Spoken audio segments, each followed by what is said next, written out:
So matapos nga pong bumanat ng dating PBA player na si Jerry Esplana nang dahil sa hindi ito sumang-ayon na pinayagang maglaro ang sikat na content creator na si Malupiton sa MPBL, gawa ng nagmumuka na umanong kengkuyan ang nasabing liga, ay nagtrending po talaga ito sa mundo ng social media sa Pilipinas.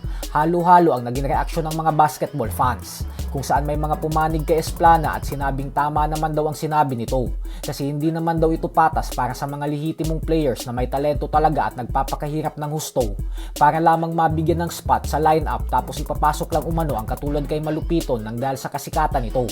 Habang may mga bumatikos rin sa pahayag ni Esplana at sinabing kahit hindi gaanong ganun kagaling si Malupiton, ay malaki naman daw kasi ang market nito at madami itong mahahakot na fans na madadala sa MPBL.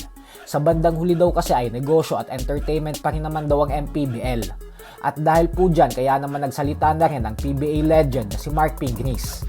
Sa video na inilabas ng dati niyang teammate sa Pure Foods na si Paul Artadi, ay sinabi ni Pingris na kung si Long Bob nga daw ay pinaglaro din dati sa PSL, si Jerry Esplana daw ata ang commissioner sa mga panahon na yun. Kaya ang tanong ni Pingris ay bakit daw yun pinayagan ni Esplana, tapos ngayon titirahin nito si Malupiton sa MPBL. Ha? Si Longbam nga, pinaglaro nila sa PSL dati. Si Jerry Esplana yung commissioner yata, di ba? Okay. PSL to ha.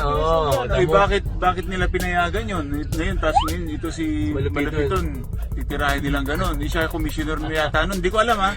Sa kabilang banda naman mga idol ay mamaya na nga po magaganap ang isa sa pinakamalaking basketball game sa Zamboanga, kung saan magtutuos ang Zamboanga Valientes ni Juni Navarro at ang UAAP champion na De La Salle Green Archers. Hindi po basta-basta ang magiging laban ng dalawang ito dahil 300,000 pesos cash prize ang nakataya dito. Kaya asahan po natin na tunduhan ng magiging bakbakan ng dalawang kupunan mamaya.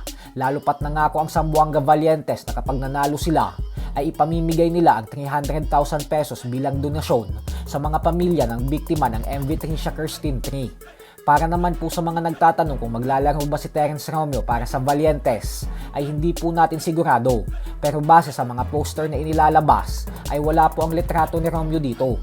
Kaya abangan na lang po natin. So hanggang dito na lang po muna tayo mga idol.